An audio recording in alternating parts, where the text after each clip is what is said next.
Welcome everybody in the room. Welcome everybody online to the final session of day 4 of Careers Week. It's been an absolutely astoundingly good day, and it's going to get even better. And I'm absolutely delighted to welcome 4 really sort of stellar alumni of UCL. In different capacities, who have they're at a slightly different stage. So we've had a lot of alumni panels from people that are maybe just a couple of years out, but you have a breadth of experience behind you to share.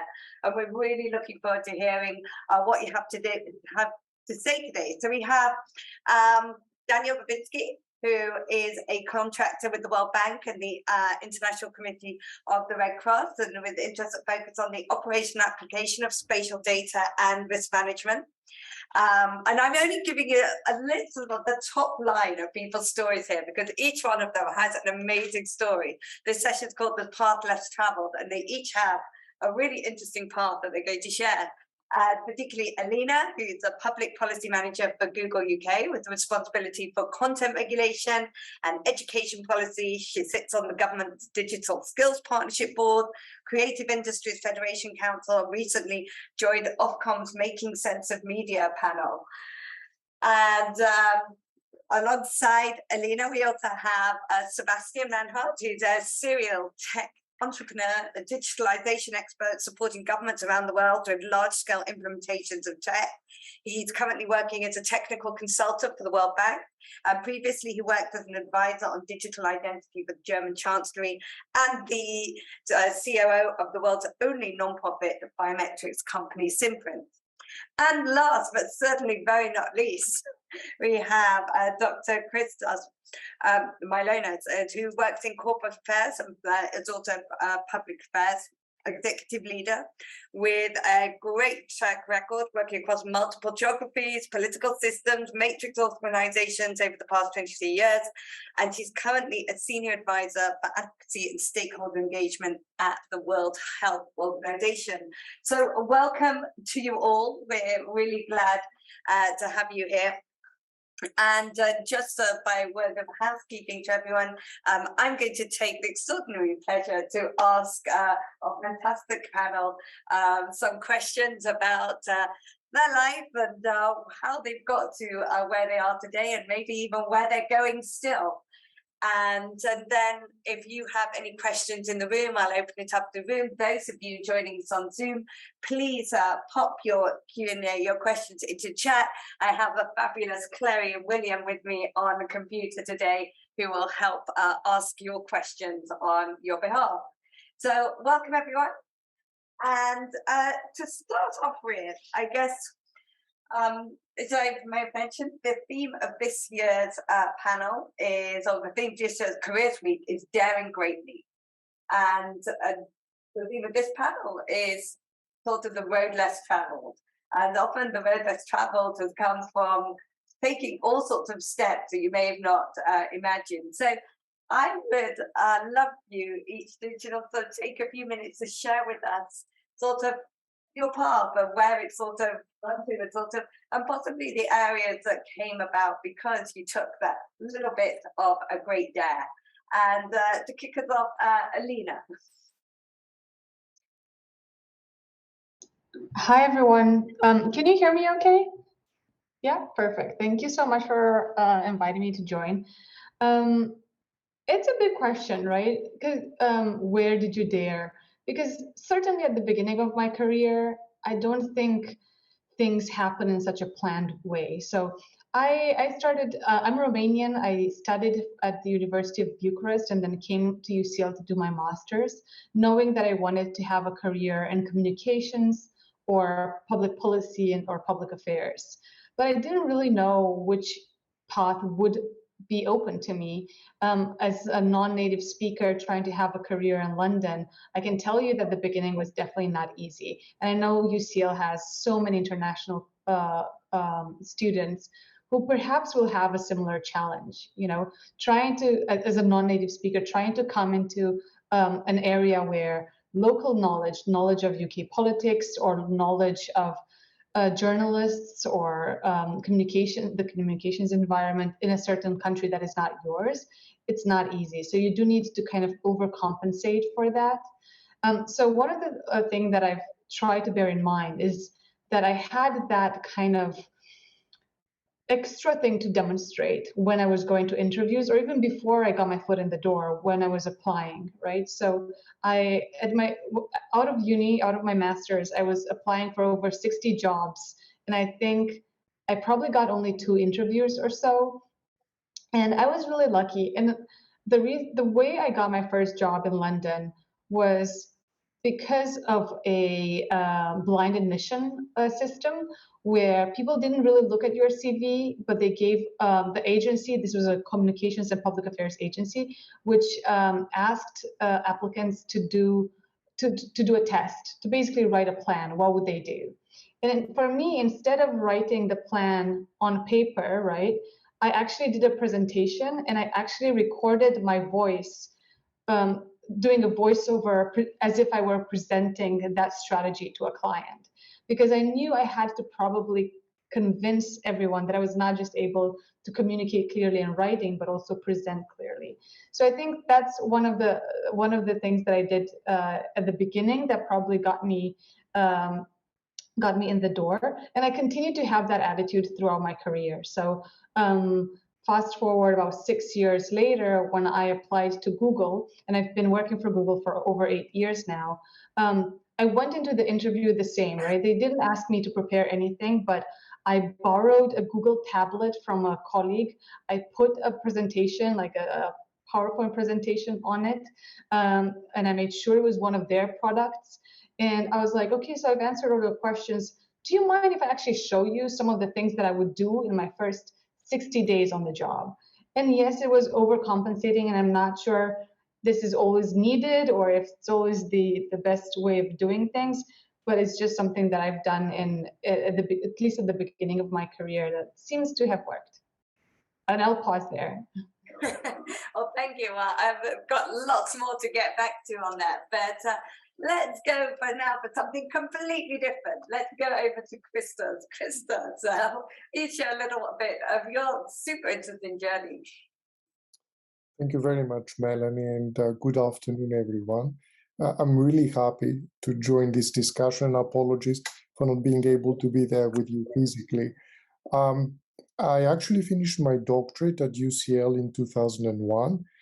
I suppose some of the students attending this session may not have even been born by then. It's not a dissimilar story to the one we just heard. I'm Greek by birth, although I have spent most of my life outside my native country. And I do also echo all the hard work and effort to overcompensate that you're not a native speaker. And you're also a foreigner in many instances in different systems and structures. But I have approached every single chapter in my working life with a learning mindset. And that helped me be rather adaptable. When I first joined, I started my studies at what was then the School of Slavonic and East European Studies for my first degree prior to it becoming part of UCL. I also thought that there was a disconnect between the wonderful subject of political science, but its practical implementation in the labor market. So I started searching and seeking opportunities to be able to acquire also practical skills and demonstrate that the analytical skills, strategy, understanding the why, describing the how, would be applied for a prospective employer. I sought out and I was successful in internships at the United Nations out of my own initiative, but also I reached out to communications, becoming a commentator and writing material for the BBC World Service, the Greek radio as it were then. I'm not sure if they're operational even. But I continued with that learning mindset to seek new opportunities in the military, because as a Greek national, I had to do my conscription, but I made the most out of it, but also other opportunities in diplomatic missions through the OAC. But the most significant daring, if I may, chapter came when I decided to leave academia to pursue a corporate career. It was certainly not easy. Academic achievement, without dissuading anyone here, is not always appreciated the further you advance in it. And I did actually complete my PhD before I sought something more permanent professionally, but I did not give up. Being persistent and persevering allowed me to join a FTSE 100 company in the oil and gas sector, which gave me the option of pursuing political analysis, international affairs at a global level, and has taken me to some very challenging parts of the world without intent nor design, be it Africa, Middle East, and war zones. And to come back full circle and also to give the time to the fellow panelists, for the past 2 years, I'm now back at the United Nations system because even at this point in my career, I continue to seek opportunities that develop me as a professional, going back to the learning mindset, actually fulfill me, make me happy, because I don't want to have to think twice as to why I wake up in the morning to do my work. And of course, it's also worth considering what are the benefits of your work, and every now and then check on the work-life balance.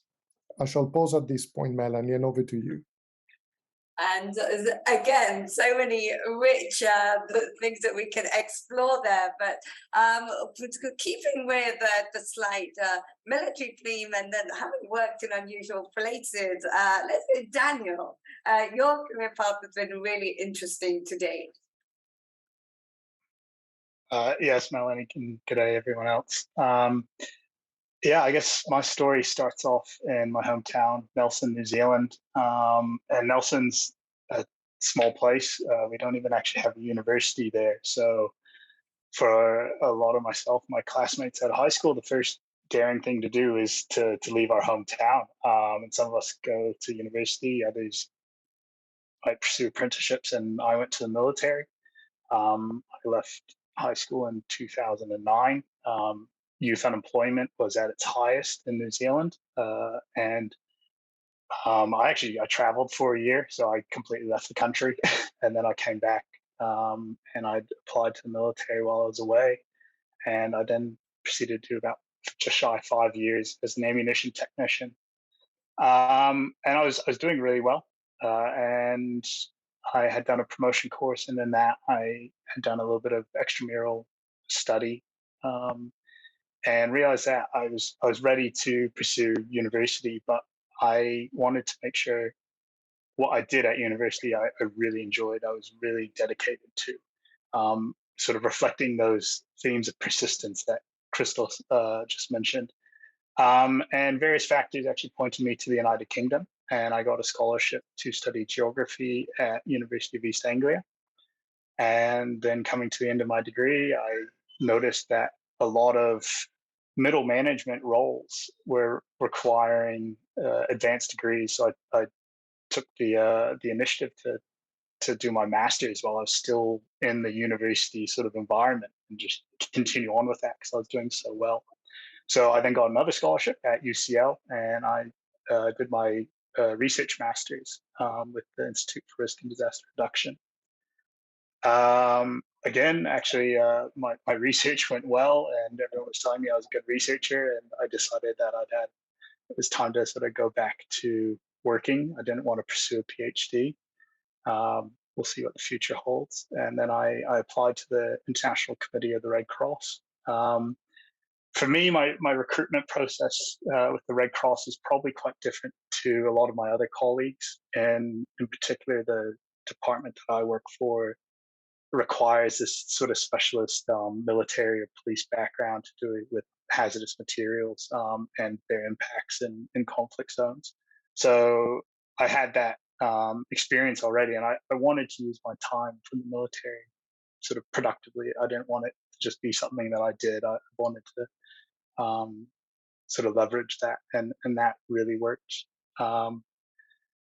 And I also was able to use information management and analysis and research skills from university as well. So all the time I've put in, I've really made sure to to keep assimilating those skills and make it part of my professional development. So yeah. Thank you. Well, again, one of the things we've been exploring during Careers Week this week is that nobody's path in this field, when we use international relations, ever kind of runs through. They're all in this very squiggly place of seeing where open doors lead us. But from hazardous materials to being on the cutting edge of intangible materials, Sebastian, tell us a little bit about your journey and your life with digitalization. Yeah, sure. Thank you for having me today. I always love sharing kind of stories that hopefully all the students can learn from. So I studied at UCL, then at Cambridge, and kind of the path painted in social sciences is pretty much the same no matter where you study, which is go join the UN, go join the World Bank, go join government. Everything has to happen top down. So I tried that. I remember sending out probably 40 applications, 35 never got back to me, 4 rejected. I did get 1 offer. At the time, I thought I was, over the moon, P2 position at the UN right out of university. With hindsight, for a position that would have been not very interesting really at the time, but I thought I'd made it. I went to meet my future boss, and after quite a few beers in Geneva, he told me not to join his team, and he told me that it would have been professional suicide. He said, I have way too much energy. I would quit after 6 months, and that he would be using 10% of my potential in his team. At the time, I was frankly really upset. I came back to Cambridge, and kind of my 5-6 years of working towards that goal were crushed. I still had the offer; I'd already accepted it, but my boss had said not to come. And that's how I got involved with a couple of students who were just starting up a technology company called Simprint. I did that for a few weeks. I called my future boss, and I was like, "All right, I think you're right. I'm not coming. Instead, I'm going to earn £500 a month to try to set up something that makes absolutely no sense at that point in time." And I did that for 6 years, which was absolutely amazing.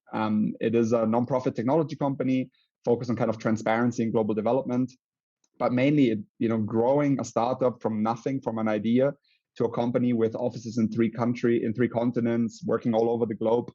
You just have to wear so many hats. You grow like crazy. It's just so stimulating. So I did that for 6 years. Then I decided that I actually wanted to change pace. I wanted to get involved with the election in Germany. I'm German Italian. And last year was a very big, important election. So I left the startup where I was chief operating officer. And I thought, okay, where do I start? I don't have any networks in Germany because I haven't lived there as an adult. And I started networking my way through the political bubble, mainly through LinkedIn. And I did 2 things. I got involved with a nonprofit grassroots political organization that is modeled after brand new Congress in the US, which you might know. And I'm still doing that, and it's incredibly rewarding, but volunteering. And I wrote a cold message on LinkedIn to the Minister of Digitization in Germany, to which she replied. And on the same day, we had a 20-minute call. She introduced me to the Chancellery, Merkel's office, and 2 days later, I had a job there. Which was, again, very random, very lucky in many ways. But people said I was crazy to even write to her, but it worked out. And I spent 15 months basically as a lobbyist for Merkel's team in Europe, trying to convince other governments on certain digitization issues, which was absolutely awesome. It was an amazing job. And I did that for 15 months. Then, the election happened. There was a change in government. I got to realize what happens when the government changes a lot. Big projects get axed for no other reason but a political one. And I found myself again with kind of, okay, what do I do now? And now I'm kind of in this position where I realized that my attention span is very short. I like a lot of different things. And so I'm trying to do a lot of different things. I'm advising startups, mainly tech startups. I'm working as a consultant for the World Bank on digitization. I'm volunteering a lot for political organizations, but mainly I am living the life I want to live, which means working less than 20 hours a week, working remotely, living where I want. Because I've done the whole startup 80-hour-week thing for too long, and I realized that's probably not sustainable. And so just leaving you with 3 quick pieces of advice that probably somebody should have told me when I was 24, 25. The first one is to optimize for growth. So pick a dynamic organization as your first workplace. Like, avoid any type of static organization. Really choose something that's growing, because then you're going to grow. The second one is to optimize productivity. which means try to work less and do better. Like you'll be happier, and I think you'll also have better output as a result. And the final one is don't spend time on applications. Just don't apply and focus all your time on networking. Like any time spent on networking will pay off for the long run, because the worst case is you get to know someone. The best case is you're going to get much more out of it. I've stopped writing applications altogether because it's just a waste of time, and it's a system that doesn't work. It's so unsatisfying for the applicants, and it's, yeah, the odds are stacked against you. But yeah, I'll leave it there for now. Right, well, I'm out of here because I need to work less. No, I will stick with you for a little bit longer. And that was great. And it was like really awesome to watch and sort of, and things that we've heard from the beginning of the week, like your self-awareness and sort of where your self-awareness sits for what you need out of a job and how that maximizes on what you can do. So, but that was the kind of, you know, there have been some really big obstacles in that. So, I mean, daring greatly, putting yourself out there, but some serious obstacles, being told like you're not good for a team, or those could be quite demoralizing. I want to go, we'll go to Christos this time, and like thinking about what's in the sort of this pathway has been sort of biggest obstacle you think you faced, and how did you get through that? It's an excellent question. I don't want to underestimate what not being native can do when you start to break into a system. Whereby London is a multicultural and open society, there are also social undercurrents that you need to overcome. And to Sebastian's point, networking helps a lot. But also it takes that perseverance and persistence that I have mentioned.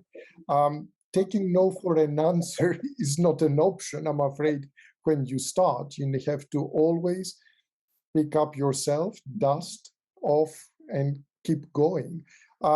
It's not so much about obstacles or challenges. I think that there are so many highly qualified young individuals out there, and more importantly, the younger generations who are immensely savvy when it comes to digital literacy.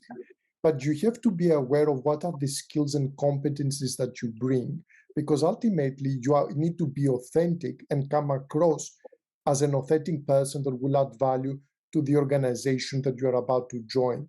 Last but not least, it's how you deal with feedback.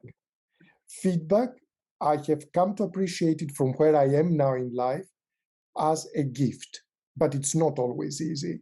And receiving that criticism, that slap on the wrist, may be harsh at times, but the best thing one can do is to reflect on this. Even if you were to apply 10% of the feedback you receive, you're going to go a long way into your professional career. And please, I cannot emphasize enough, approach every experience with a learning mindset. I have applied for hundreds of jobs. I've had very few interviews as well, but then just be ready, because as the Roman said, fortuna favi fortus, fortune favors the brave, and you need to live by that principle. Over. Messages for life. Daniel, what would you say? Obstacles that you face, the biggest one, the sort of your tips for overcoming when you're in those situations? Gonna follow along with the theme of being an outsider. Luckily, I'm blessed in that English is my native language, and so that was one less. But coming to the UK, I'd never actually been to the United Kingdom before I came to university. I'm now so getting used to. Well, I left the military, and 2 weeks later, I was in the lecture room. So learning how to write academically, learning about British culture and all that means in East Anglia, and then in London for my master's. And then being on deployment with the Red Cross, again, you have cultural hurdles to jump and things to get used to. I thought was an innocent, joking question over a meet and greet with some peacekeepers. Someone took offense to in my third day on the job, which eventually was laughed off, but I thought I was about to be a persona non grata there and then. And then now I'm based in Washington, D.C., and I showed up here at the height of the pandemic. Stay-at-home orders had just been closed. I had also was up in the 50s, probably close to hundreds of applications now. And a lot of it, I felt like American HR systems just immediately sort of threw out my application because I didn't have a US 4-year degree. I had a British 3-year degree. So the dates didn't match. Or applying from overseas before we'd moved here, I didn't have an American phone number to put in or something like that, and just formatting. So in some ways, I'll echo Sebastian's advice in that applications, they're stressful. I wouldn't say they're a complete waste of time. I've gotten jobs from applications. I've gotten jobs purely from people handing over CVs and networking, but they can wear you down. So maybe give yourself a time frame and then go back to networking. Think about who you know, and try and reach beyond your generation as well. Connect with people from all age and professional sort of backgrounds and levels as well. That's sort of how I've overcome a few of my challenges. Again, persistence, a bit of creativity, try everything. And also feedback. I have gotten CV feedback. I actually joined the CV session just yesterday, I think it was, just out of curiosity. I learned a little bit more about the applicant tracking systems. And just always revisit things. The tools that you originally sort of learned about aren't necessarily always sharpest. So it's worthwhile revisiting them. Jim, we had a session actually this afternoon, something and also how to avoid the black hole of online applications, which is sort of the tips and alternatives. So those of you that didn't listen to that, there will be a recording of it, and it is worth, in light of the advice we're getting, probably revisiting that session with Hilary Moore. So Alina, I've seen you sort of nodding away and thinking you've already demonstrated sort of to us some of your creativity of how you've approached your job search, but thinking about the obstacles, and clearly a lot of what's said been resonated. What would you say is sort of the greatest obstacle, how you overcame it? Well, I think there's two things. The first one is we live in a society which is very much geared towards extroverts, not introverts. We have a huge bias towards extrovert behaviors. So displaying confidence, whether you have it or not, is something that is just required in the modern workplace right now, right? So, I mean, a lot of us are pseudo extroverts. You know, we're introverts that learn how to be extroverted in certain situations, not all. But what I would say is make sure your voice is heard, right? I've been told throughout my career, you think differently. And it's such a weird feedback to get because you only think like yourself. You don't know how is this different from others, right? You only are aware of your process of thinking. But what I realize is that people appreciate different perspectives, outsiders' perspectives. So make sure that whether they invite you to share that perspective or not, be there in the room. And if you're in the room, use your voice, right? Raise your hand. Don't raise your hand. Don't ask for permission. Just be there and share whether you think that it's the best idea or not. If it's not the best idea, the English are very polite. They will just not say anything. For me, actually, it took me like years to realize silence is disapproval. But I just ignored that and continued on because you know what? The benefits of being someone who contributes are just outweighed by not being perfect or not being the biggest expert, right? And putting your hand up is something really important. I remember I was working at my second job. It was a PR agency, and they had a client that was looking for crisis management advice. And they asked, oh, we need to write a crisis manual. Who wants to do it? I'm like, I've done a course in crisis management and I can Google things. So sure, I'll write a crisis manual. I mean, was that company paying a 20-year-old to Google crisis management techniques? Yes, they were. Probably not the best of things. But within 6 months, I had a name for like, okay, if we have crisis management issues, we can bring Alina into the team, right? So that kind of curiosity and putting your hands up and just being involved, not waiting for others to invite you in, but offering your help and your contributions to projects, I think that's really important. The second kind of challenge for me was also being a young woman in an environment that was quite male dominated. So when I moved from PR to lobbying, I started my career at Google in the comms team. So I was doing PR in the UK, and then I moved to the policy team without really having a political network, but basically going in with a message. I was able to earn journalists' trust. I'm going to be able to earn politicians' trust because my skills are transferable. And I found myself being in a room with in the House of Lords, where everyone is over 60 with a Oxbridge accent, and you're a 30-year-old woman with a foreign accent. For me, the way, and this speaks to the same thing that Daniel and Christos mentioned, the thing for me is authenticity, that kind of quiet confidence that I have something to say. And for me, my advantage is expertise. I am not a networker. I mean, of course I do it. Of course, I'm a lobbyist, for God's sake, but I don't like networking. And I found it very, very hard, especially at the beginning of my career, right? So for me, I built a network through pure expertise. I was good at what I did. I told people I could help them. And when I started working in politics, I became that kind of digital. I mean, it helped that I was at Google, right? So everyone wants to talk to you because you have that kind of name in the background. But I became that kind of expert that could help politicians and it could help officials. If you really want to understand the details of this, I can bring the details. So what I did, even if like sometimes colleagues gave you, here's a set of talking points, go lobby on them.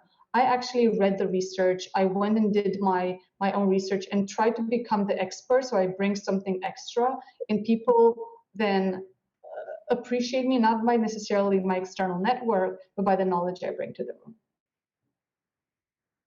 It's such hugely useful advice, and sort of speaking to that, we actually have a session tomorrow. It's like tomorrow afternoon's early afternoon session. It's like how to deal with your imposter syndrome, which is sort of a really interesting one. So people sort of feeling on the introvert extrovert sort of balance and how to have your voice. I want to sort of go back to Sebastian and just a reminder, anyone out there, if you want to correct a question, put it in there. And I'm going to ask one more question before I take a pause to see what's thoughts are out there in the room.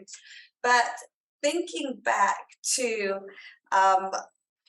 sort of your time again, and sort of, is there anything you'd want to do differently or learn differently if you were speaking to your younger self? I mean, endless advice. I think the one that I already mentioned is just to prioritize your sanity and your well-being and health more than you probably will as a young graduate. We all fall into that trap, and some companies exploit that, and that is not healthy, and I don't think it's going to get you far. But I think the main point that I would want to make here is all of you are going to be the youngest people in the room as soon as you graduate, right? And depending on the context, that might be a small, a medium, or a very big issue. For me, it was a very big issue because, you know, I was running a company and I found myself in rooms with 20, I don't know, government officials in Zimbabwe who, why would they take a 26-year-old white kid from the UK seriously, right? So for me, one of the biggest things that I think I wish somebody had helped me with early on in my career was how to sell myself and how to be more self-aware to sell myself. And so there's a lot of things you can do there, but it's really about kind of understanding human psychology, understanding human body language, obviously knowing your content matter, but there's a lot of tips and tricks that you can do, that you can learn about, because we always fall into this trap when we're young of assuming that other people have more seniority than us and therefore have more to say. And then we kind of put ourselves below them. And by doing that, we inadvertently actually reinforce this power imbalance and they take us even less seriously. So there's a lot of things that you can do to kind of overcome that imbalance. to sell yourself better and to create more even hierarchy, even though you're much younger than your counterpart. So yeah, that's something. Later, I'm going to post a couple of resources here in the chat about things that I found helpful, blogs, books, but that's definitely something that would have helped me early on. It's excellent. And not to forget that, I mean, one of the things that I was sort of told at one point that actually as the youngest person in the room, sometimes you have a unique perspective that actually deserves to be shared. You have something that no one else has. And that's the sort of the young perspective in the room. So, and that's a value. What would you either go back and study differently or, you know, sort of inform your younger self to focus on differently?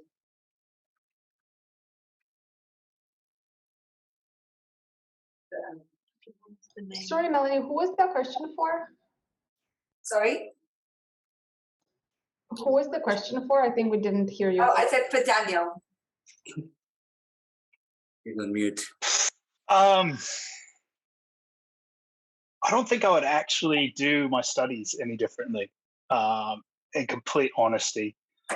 I think what I've found I need to develop is language skills. And by that, I don't just mean our verbal languages, but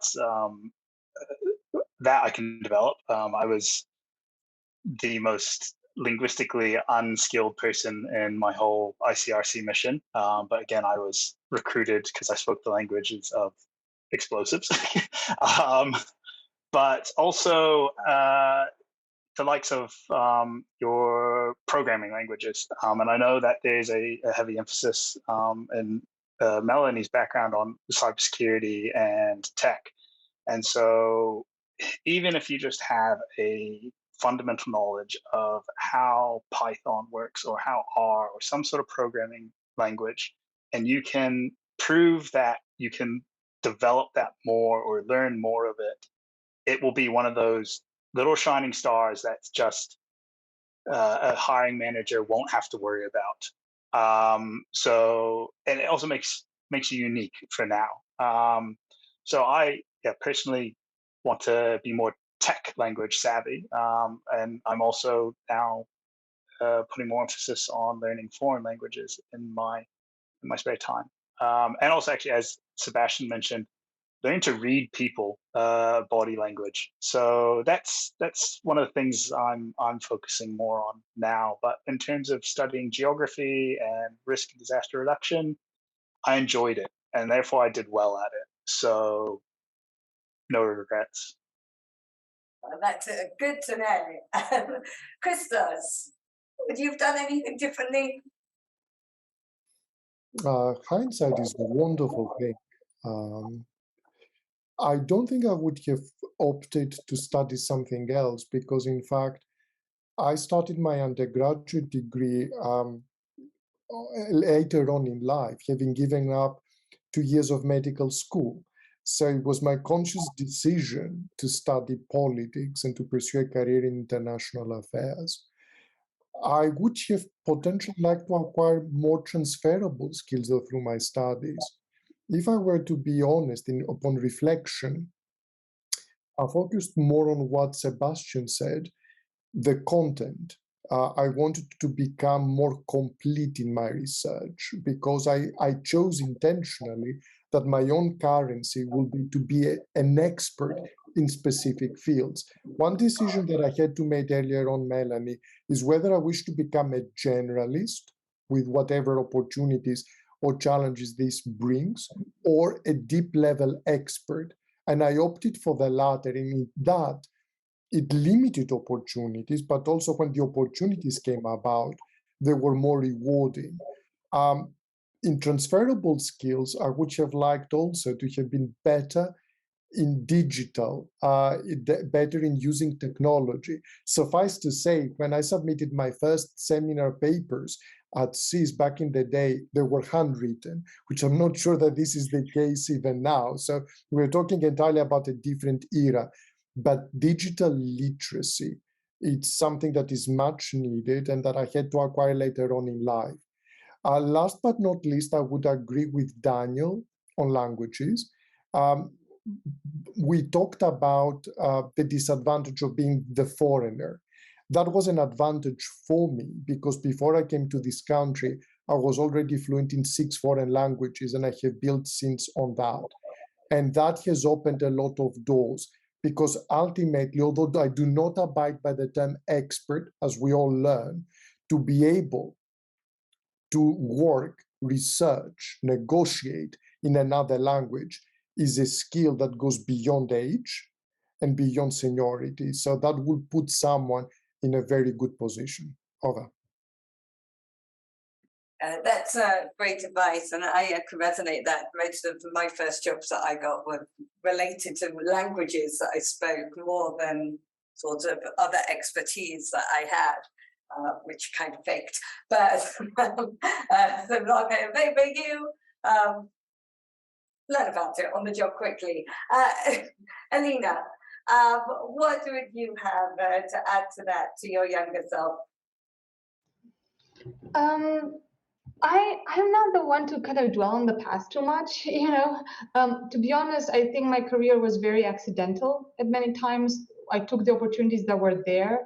I graduated after the financial crisis, so there's just not that much. You know, everyone's talking the recession might be coming.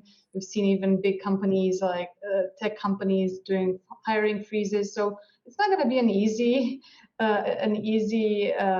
entry to the workforce. So I would just say, look, keep open doors, right? So I'm actually the opposite of Christos. I never wanted to be a specialist. For me, writing my dissertation was torture. I was so bored with myself, with what I was writing. You know, working in a consultancy where I had 6 different clients with 6 different type of issues, that just spoke more to myself. So I think that, and sometimes I felt guilty that I'm not the kind of intellectual expert, but I think that focusing on what you like and what comes natural to you will have advantages on the long term. So just don't try to be who you're not, right? And in terms of skills, you know, I mean, I studied European public policy, and what I did, I studied it in the UK.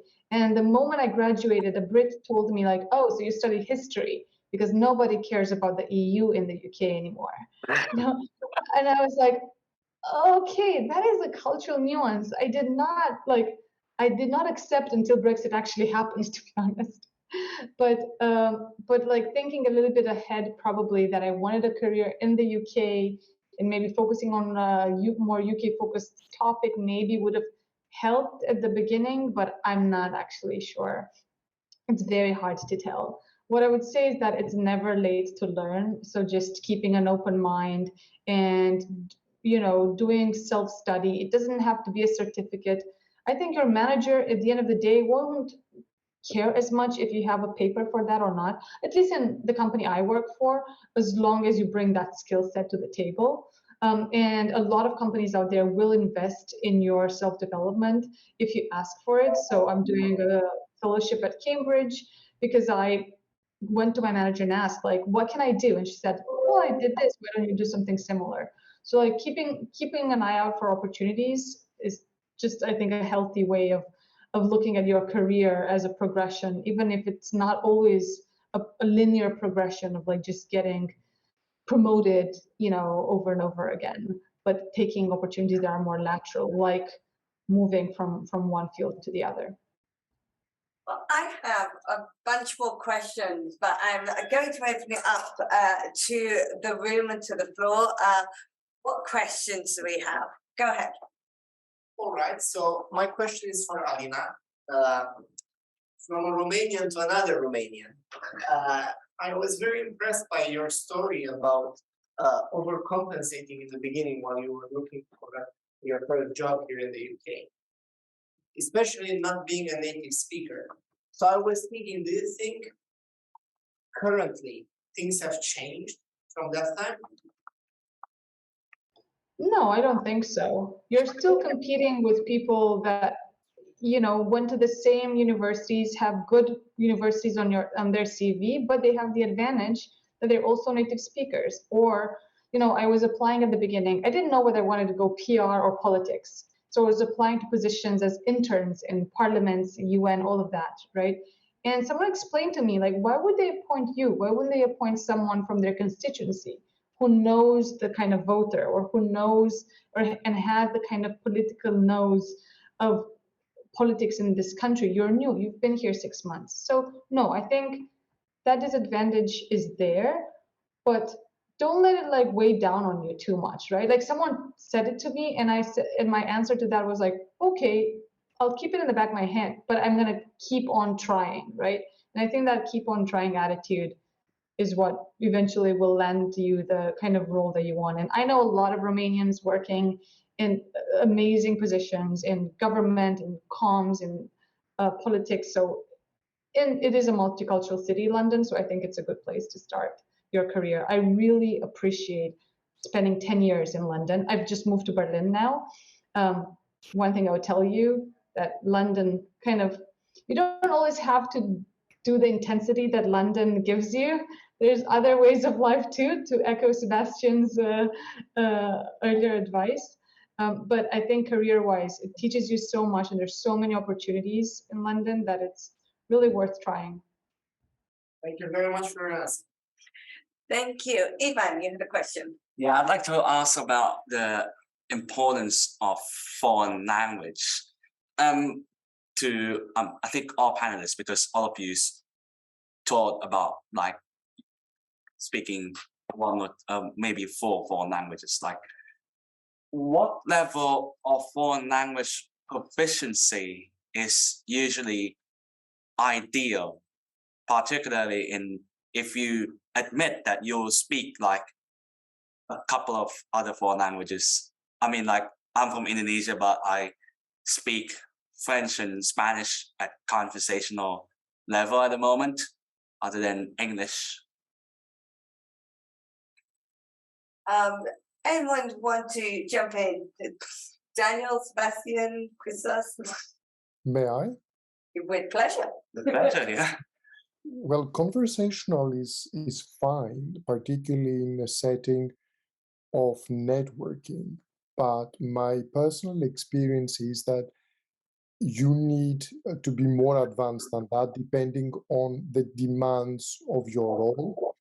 And also, it would be helpful if you have a proof of that knowledge. In other words, degrees that they are acknowledged for the given language, being, let's say, the Goethe Institute. Alina mentioned German, or the equivalent in French or in another languages.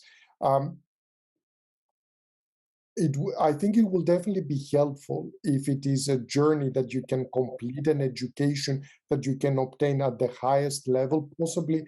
Of course, you don't aspire to become an officially trained translator, although on occasions I would actually put on the spot in government negotiations to listen to what the other parties had to say, or to negotiate and review and advise, let's say, chief executives. So the more the better, but also sometimes it's not necessarily, I have to say, required. There would be people who would put you down and say, we have Google Translate, so it is not necessarily needed.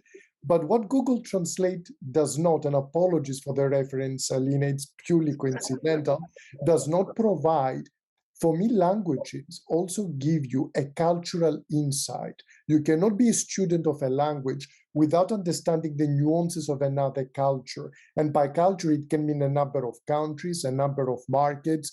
You also understand customs, so it becomes a more holistic competency than simply a conversational or a written piece. Over. Perfect, thank you. Thank you, Christos.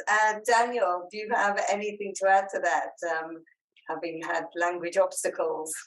Yeah, I will. And actually, seizing on that last point from Christos and that language, it does so much to help cultural understanding. But for me, I arrived in the South Caucasus and I spoke English, and that was it. And I took the initiative to start to learn Russian and also a little bit of Armenian. And just showing the initiative to try and learn in the area of the Caucasus I was, they kind of smashed together Armenian and Russian for their own dialect, and it was a way to help build trust with the local partners and interlocutors that, again, I was seen as young, possibly inexperienced, outsider coming in, kind of trying to push our programs onto them. And so being able to converse with them over, a coffee break or whatever, or at a meeting, just little things built trust. And I saw that the initial impressions of me changed very quickly by taking that, making that effort to learn. And yeah, I'm conversational in Russian, and that's it. And I'm focusing on that for now. And eventually, it might be French or it might be Spanish. But yeah, any effort will usually be seen as a good one.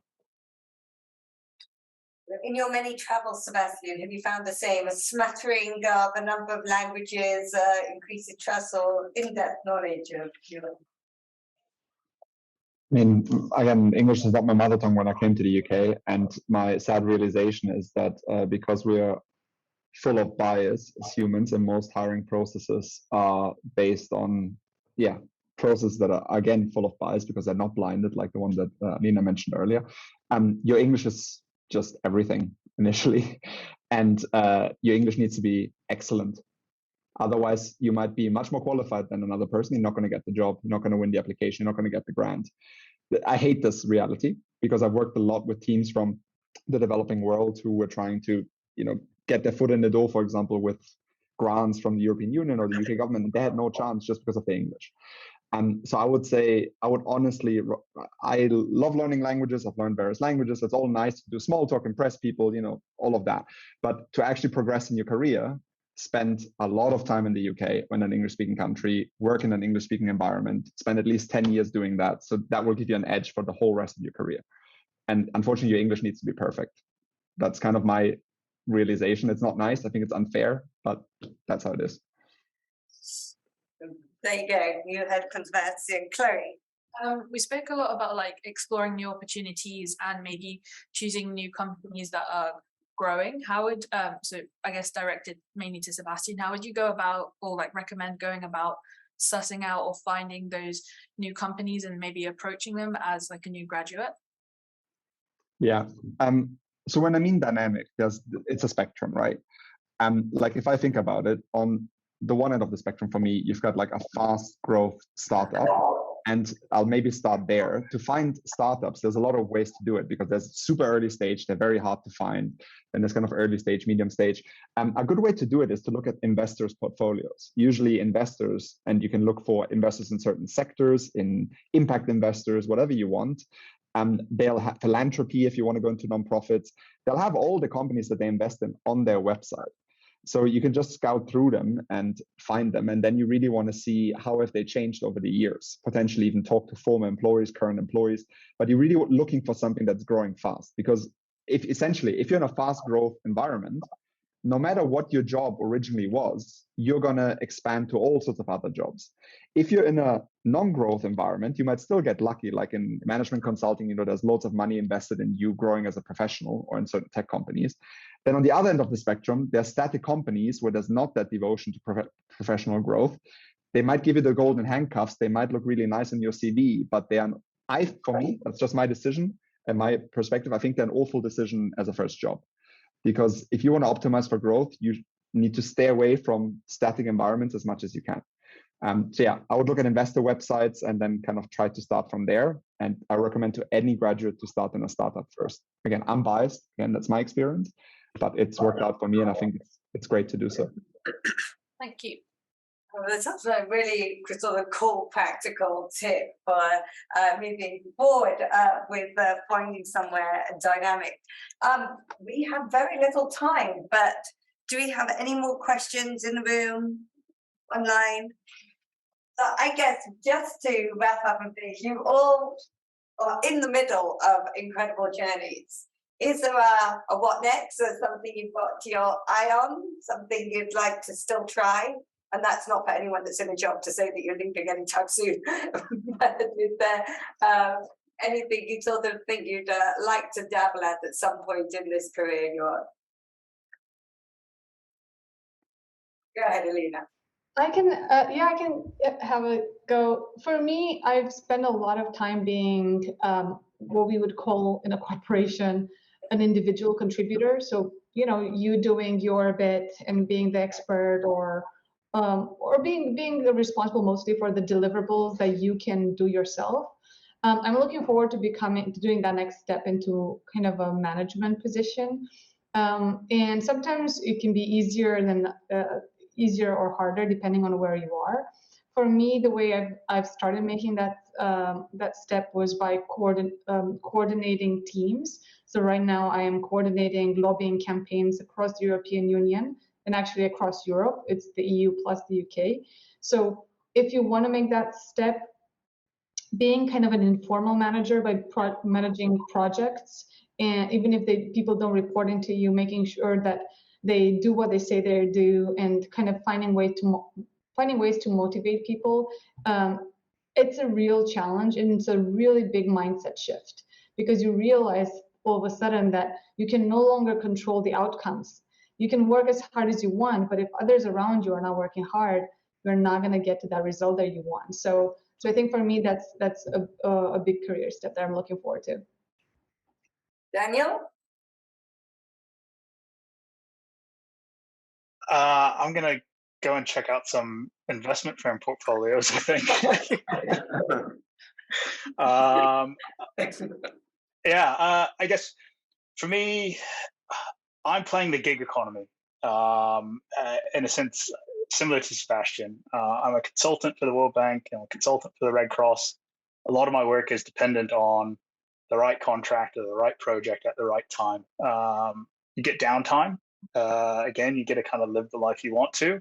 But at the same time, you have to always be scanning the horizon. So if you like being flexible, if you're confident enough to go with it, at the moment, it's kind of working for me. But yeah, I'll keep looking, and I'll also be able to weigh up the options that are presented to me by the people that I work with now. We'll be watching. Christos? I'm actually involved at the moment with a project that is extremely important to me. I'm a member of the Department for the Prevention and Response to Sexual Exploitation, Abuse and Harassment. So I really value working for something that has real impact for people that matter on the ground, the people we're there to help.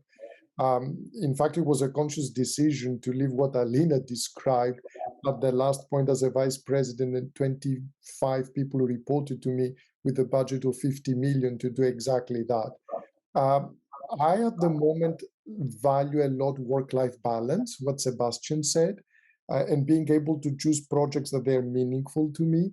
But also what I have been doing, I have joined as non-executive director boards and charities, because volunteering is very important. But last but not least, what I'm really enjoying is mentoring and coaching. The one thing we didn't mention in this discussion, I have benefited by having some excellent mentors throughout my career who really helped me and gave me advice to take that next step. So that's something that I'm truly enjoying doing in the right setup. Over.